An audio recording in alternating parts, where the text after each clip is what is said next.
Last year, a few of us, every Pasada or every fortnight, when we have the ceremony to refresh our precepts, to confess and refresh our precepts, a few of us were gathering to recite the Bodhisattva precepts or the Bodhisattva trainings, as well as a way to familiarize our mind with that. And it was so helpful. I don't have these committed to memory yet. I aspire, but I've taken these precepts as something that I wish to live by. So reading them regularly helps to remember what I'm aspiring to do. And one that always caught my attention in terms of the gap that I see in terms of where I am now and where I aspire to is number 43.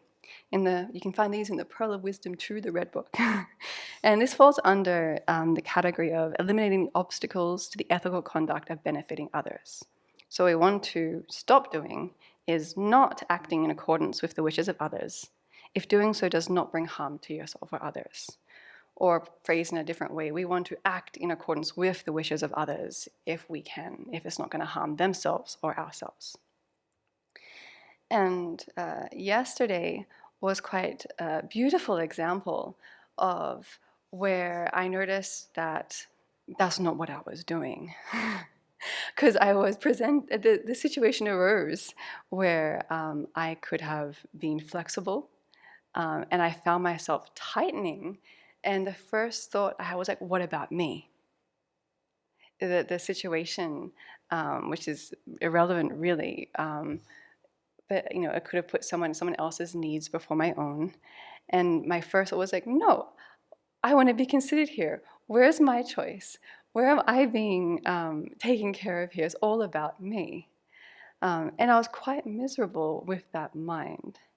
And it was just interesting to observe this situation and to see the self-centered thought, where Venerable often reminds us that the self-centered thought is our number one enemy. And this is one thing that we can feel, one way which we can connect with each other, because we all share this same enemy of the self-centered thought, where we cling to our own welfare and our own happiness, and try and put that before the welfare of others, thinking that that will bring us happiness, but it doesn't. And so, observing this also, like every week we recite the 8 verses of thought training. And the second verse reads, "Whenever I am with others, I'll practice seeing myself as the lowest of all. And from the very depths of my heart, I will respectfully hold others as supreme." And this for me relates also to this precept where the me first approach is not the way that I'm leading my life. It's a way where it's like, I am the servant of others, the mantra that Lama Yeshe gave the Sangha when he was alive. So as I was working with my mind yesterday and just seeing the various aspects that led into my rigid tightening, grasping to what I want, or I am, me first. And just seeing that the situation is almost irrelevant in that way. The finer details of what's going on or the other person's needs. It's like, if I'm triggered into that, it's just all about me. And there's not really a purview of the other person, how they're feeling, how it's affecting them, how the situation is trying to take care of them.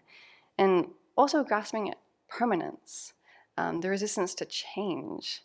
I think that seeing things as continuing on in a solid way, and then change happens and it's like, what's going on? That the self-centered thought can get very triggered by that, because I find I'm quite comfortable when I'm just going along as I am, as things appear to be solid and permanent. And so this, I aspire to try and keep this precept, this training, just more in mind, so that when situations arise, I can respond as opposed to react. I find that distinguishment very helpful in terms of not just reacting to the situation where I'm kind of balancing of like, oh, what about me? Tightening about me and my self-interests, and how am I getting taken care of, or how am I not being taken care of? But rather responding in a way where I'm taking into account everyone's needs. and actually putting more of my attention outside onto those who I'm interacting with than the focus being very inward and on my personal situation.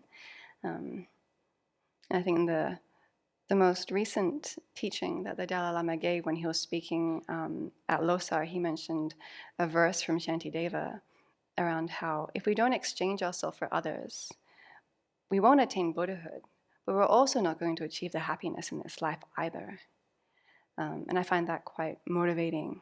And again, relating to this precept of wherever we can, where we can act in accordance with the wishes of others, if it doesn't bring harm to themselves or ourselves, that's a wonderful way to subdue the ego, to bring harmony, to bring peace, community, happiness, and see firsthand through implementing that by taking care of others, we actually take care of ourselves, by the way.